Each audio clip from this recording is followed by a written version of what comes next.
Alright, let's do this. I always wonder if I'm ready, but I always find it's just better if I jump into it. Just do it, because I don't really edit these that much. But this is theZim's video journal, episode 167. This is where I talk about everything that went down in my musical and artistic journey and life over the last week. Thanks for watching, thanks for joining.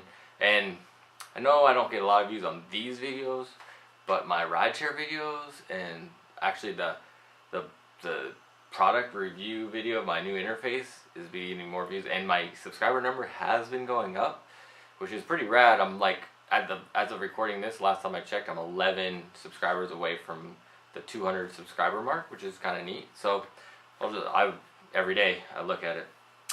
Anyways, let's get started, shall we? I usually start with Jam of the Week, then I go into Word on the Street, then I go into what's going on in the music world and life world. So let's do a Jam of the Week. I don't have a Jam of the Week this week, so I need your Jam of the Week. What are you listening to? I know I definitely need to budget some money to download some new music, so I'm going to be doing that soon. So I need you, make sure you put what you're listening to so I can maybe download what you like too. Because I want more music. I did the iPod thing. I don't do Spotify really. I do Pandora when I just feel like not thinking. But I fill up my iPod full of songs off my computer. That's the way I do it. So Word on the Street this last week. That's my podcast about the Seattle and Northwest music community. And we had Honey Mustard on. I love those guys. They were awesome. Again, I don't think I listened to the entire episode. No, I didn't. I did not listen to the entire episode again back. So you have to tell me, was there anything crazy that happened in it that I forgot to edit or something? So let me know. Coming up, we have, that's all I have to say about Honey Mustard. This time, no behind the scenes stuff really to talk about. I added my second tip of the, at the beginning of the podcast, I'm doing musician tips for musicians, tips for the scenes to help us all grow and thrive and do more with our music. If you're into it, if you want to do more with your music, I think my tips are pretty valid. So check them out. If you disagree with me, though, I'd love to hear about it. Nobody's been disagreeing with me, so I guess I'm either not listening at all or they're like, oh, okay, that makes sense. One thing I was going to say, so this last tip was the entrepreneurial spirit of being a musician it's more about being an entrepreneur really than being a musician if you want a successful music career. Something to consider. I know that's a polarizing idea. A lot of musicians are like, oh, whatever, I just want to play music. Well, if you just want to play music, you can always do that in your bedroom, but if you want to play music for people and grow your audience and all that stuff, then you have to think of it as an entrepreneurial endeavors and what it takes to build on that, and all the things that it takes to go into that, which I'll be sparsing out over the next bunch of weeks on the beginnings of the podcast especially, but as you know, I talk about all the time on these video journals. Specific things like what I would do around video, what I would do around social media, what I would do around, different ideas. I'll be talking specifically about them on the intros of each of the podcasts from here on out indefinitely. I don't know how long it'll take me to get through of all my ideas, but that's what's going on with that stuff. Coming up is Scott McKinley, Cavi Gold Records. So check that out when it comes out. One thing I have been doing with the podcast, I decided to start doing, I've been looking for a way to publish them somewhere that's more permanent, because where they're published right now, if I stop paying for it, they'll go away. They'll be gone. But I was looking for where can I publish these that they won't go away. YouTube is one place, and Facebook is potentially one place. I mean, who knows, in 100 years, maybe Facebook and YouTube will be irrelevant and wiped away and won't be there, but the archival aspect of it, it'd be interesting to see what happens with all this information as time goes on. But so I'm just trying to put it up as many places as I can, and so I'm starting to go through all my past episodes and making YouTube videos, just like an audio video of the episode. And I've been just, as I think of it, I just start it when I go to bed and let it run overnight and render down, and then I publish it the next day. So I've done 3 of them. The Honey Mustard one was one of them, and I'm just going backwards at this point, and they'll be all in weird order. There's some from like a year and a half ago that I published as well to YouTube already, but I'm just trying to get through my entire catalog, 145 of them, and have them all published to YouTube, and then also have them all published to the Facebook page for the podcast, in the video section, because I think those are potentially more permanent spaces than where I can currently have them, because in order for them to exist on iTunes and everything, I have to pay for the server space, and if I fail to pay for it, or if it stops, or for whatever reason, they'll just be gone, and I don't want that. So that's what's going on there, a little behind the scenes of what's going on. So music. So basically, I'm definitely in a crossroads with my musical thing. I don't feel good about where I am musically right now, just because I haven't performed since the last show the Zim's and Arock played in Seattle in June, which is over a month ago, getting on to 2 months now, and I'm writing and stuff, but I just don't feel I'm doing enough to feel like can call myself a musician in a way, because I do this a lot. I set up crazy criteria for myself in order to be considered something, and part of my working too much, but at the same time, it's what I believe you have to do to gain success, is just you have to grind your face off and just keep working and keep doing things, and I don't feel like I'm doing enough right now. And I know that I have valid reasons, I have to make money, I have to drive Lyfr, I have to do those things, but at the same time, my goal, my heart is somewhere else, and I just haven't had the time or energy even to figure out how to fuel my heart as much as I used to be able to, and trying to figure it out. But basically the bottom line is, the one thing, the top of the pyramid idea that I want for my life and career as a musician is to go on tour with my music. So I have to figure out how to do that, and it may be a while still, but what I believe I have to do is, the first thing I have to do is get better quality recordings, which hopefully I am with the 3 songs I have out to our producer right now. Hopefully they'll be, when I get them back, when we finish them, hopefully they will be the quality that gets other people excited. Because that's what it has to do. You have to be able to send it out to a venue, and they have to listen to it and go, oh, the music's good, let's give them a chance, kind of idea. Because clearly when you go on tour, especially at the level of my band, I don't have a draw. Nobody's going to be coming to the shows because we're there. Maybe a few people here and there because we have friends in the area, but it's not like we're going to be making a significant dent in the draw of the venue. So it's like they have to believe in us through what they can see online and get behind us a little bit and do what we can. So, and right now the recording quality of what we have is just not good enough, so I need to up that game. So that's step number 1. So I'm trying to figure out what the steps after that are, but that's the first step that I'm doing, and I have it on my whiteboard. I keep looking over there because it's on my whiteboard. I had my whiteboard full of stuff. Here, I'll put up the old picture here. There's the old picture. And here's the new picture of what my whiteboard looks like right now.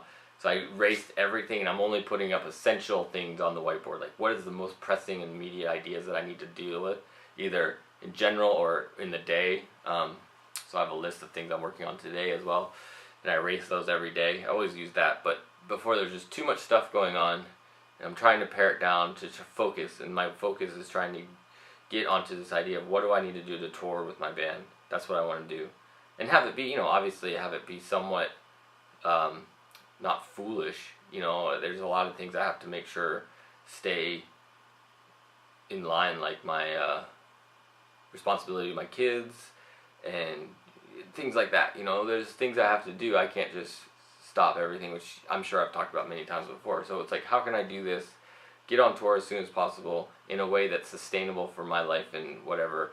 And maybe it's, maybe I'm just being delusional, which I'm sure I am, but I believe, I honestly believe that to be inspired, to be creative, and to push boundaries and to do something that hasn't been done, you have to be slightly delusional and just go for it.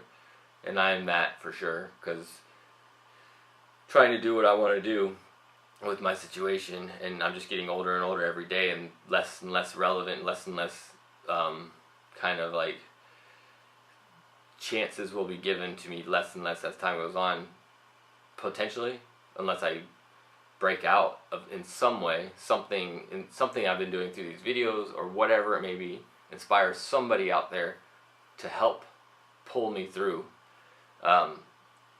which is an interesting concept. I know this is this is what it's all about, rambling a little bit for me. I know I'm not, I have a heart, I know I need to go 100% all the way with whatever it is I'm doing, but I know I'm just potentially not talented enough to go 100% all the way. So if somebody meets me like 20% in, and I go like 80% of the way, and they meet me there, that 20% mark, and I grab on and they pull me through the rest of the way, that's kind of what I need, and I haven't felt like I've gotten, in terms of my career as an artist and musician and whatnot, so much. I mean, maybe I could look at certain sections of it, but as a whole, as the big picture of it all, and I'm doing the best I can with what I got. So, I don't know, that's kind of what's going on with the first part of music.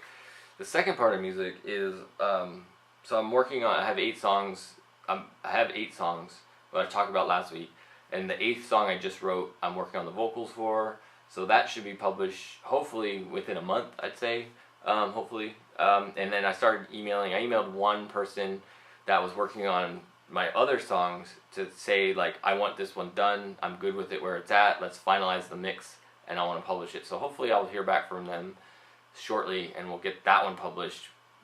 Could be published, well, I always put a video out, so it depends on how long it takes me to make the video. I already have the idea for the video, so it shouldn't be too long. I could bust out the video like in a day, so I don't know, we could see 2 songs within a month or so, hopefully. So that's what's going on with my personal songs. And so that's that. I'm going to roll into the life stuff because I wanted to tell you this. So I titled this one, wherever you see the title around this video, it's Why I Don't Have a Bed. And I wanted to do a really quick pan of this room for you with my camera. So check it out here. I'm going to take it off the tripod. And we're going to look at the room. So this is my space that I work in. Let's try to focus it. Calendar on the wall that's way out of date. I need to update that. That's my standing workstation where I, do standing work, and my kids work there when they're working on projects as well. That's the whiteboard I showed you already. This area right here is my kind of cloth cutting for when I'm doing fabric stuff, and another kind of workstation when I need something to work on. I have my bass out right now because I was using that for my current song that I'm working on. This is my sewing station. And of course the area, well, you don't really see this in the camera, but my amps and stuff are over there. And then I got a printer, which I need a better place for. And then this is the station where you see, and then up above is kind of CDs, all local band CDs of Seattle bands. Up there, my transformers, some records up there. And then down here on the floor is my bed. Currently consists of my Seahawks blanket, 2 blankets, and a sleeping mat is my bed, and it's decently comfortable. And then 1.5 pillows.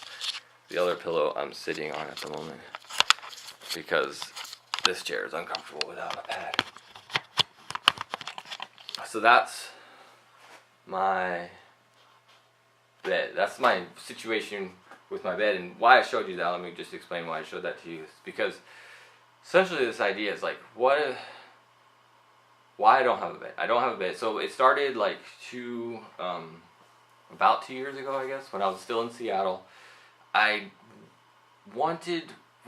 really started with when I had people over to record the podcast.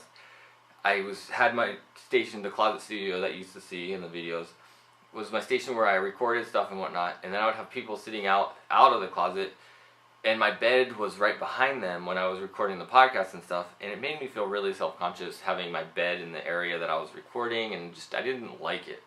I just didn't like it.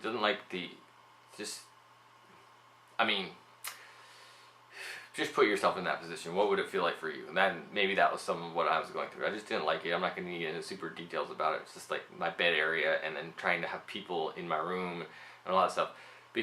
And the reason why I would do that is because there's another part of it. Like, I don't like having any of this stuff that you just saw, my music stuff, my art stuff, in a common space, in the shared space, in the living room space. when I have people over, I like to have people over for like breakfast and different things, and I really can't stand it when people start using and touching my stuff without my permission, especially musical instruments. So I was like, that was not an option for me. It's like, shared space does not have my stuff in it. I want my stuff away somewhere else. So I was like, well, I need more space to do what I want to do with my life, and I wanted to keep making stuff, creating with my art, my music, all that stuff. But I was running, I just didn't have enough space to do it, and I was like, what can I do? And so I just took the plunge or whatever and got rid of my bed, and I actually got a IKEA bed thing that I slept on for a while in the living room. For a while I would pull it out and I would sleep on the full thing because it's like a queen size bed, and I would make it with a sheet and everything. But as time went on, I just kind of stopped, because I would put it away every day, and it just was too tiring for me. I just didn't want to deal with it anymore. So basically I just slept on it like couch format, and I just put a blanket down, slept on top of the blanket as my quote unquote sheet and stuff. But so it just boils down to wanting space to work, and it's the sacrifice that I'm willing to make right now because of it. And there's this idea, like, it's like, what, I mean, sure, I could, the way I visualize it, maybe I'm just wrong about this, and I could be wrong about it, but it's the way my mind works on it. What's important to me is being able to continue the things I want to do and be able to do it. And how do I need to do that? What do I need to sacrifice to do that? And a bed is an easy sacrifice for me, because I don't need it, and it's more important for me to work on the things that I want to work on than worry about bed. Because what I could do is I could drive Lyft or get a different kind of job that I could, if the comfort was more important to me than creating and doing the things that I want to do, then I could change up my life and get a different job, work more at Lyft or whatever, and just get rid of all this stuff and have my bed in this room and just not create. But I just don't want to do that. That's not important to me. What's important to me is this room. This room is important to me to be able to create and do the things that I want to do. So that's why I don't have a bed. I don't feel like I explained it as good as I wanted to. I'm running, well, I'm not. But anyways, if you have any questions for me around it, maybe you can help me explain it better by asking me questions. I'd love to talk about it more for you. But basically the idea is, what are you willing to sacrifice to accomplish the dreams and goals you have? And I'm willing to sacrifice having a bed, because I don't know what to do otherwise. I can't afford enough to have a third bedroom at this point, or whatever it may be. And as you know, well, and then so the next piece of it as well, I'm not sleeping in the living room anymore because my mom is currently living with me, and the situation with my mom and me here makes it such that I don't want anybody sleeping in the living room, because it's just awkward. It'd just be awkward. I don't want to deal with that situation. So I've moved into here on the floor, so that's the way that's playing out. And a little piece of that kind of whole aspect of things, my self-conscious level of the things that I'm creating has really been somewhat difficult to create as much since my mom moved in here, because it's only a door between here. She could be hearing what I'm saying right now. I don't know. She's out there working on whatever she's doing, and I'm in here doing this, and I know my voice travels and whatnot. So it's like, it makes it harder to do these things just enough. It's not freeing enough. And then especially, like, I started working on the vocals for my next song, and I'm rapping on them, and I have to get loud when I rap, and that, knowing that somebody else is in the other room, makes it really difficult to keep working on the things that I'm working on. So that's where I'm at right now. I'm in a little bit of a flux state with my life, and it's definitely frustrating. So that gets you caught up with what's going on. I'm going to end it here. If you have any questions for me, feel free to let me know in the comments, and I will be happy to answer them for you. Alright, until next week. I'm sure I forgot something, but I'm almost done, and I don't like to add more time onto the videos. So I'll catch up with you later. Peace.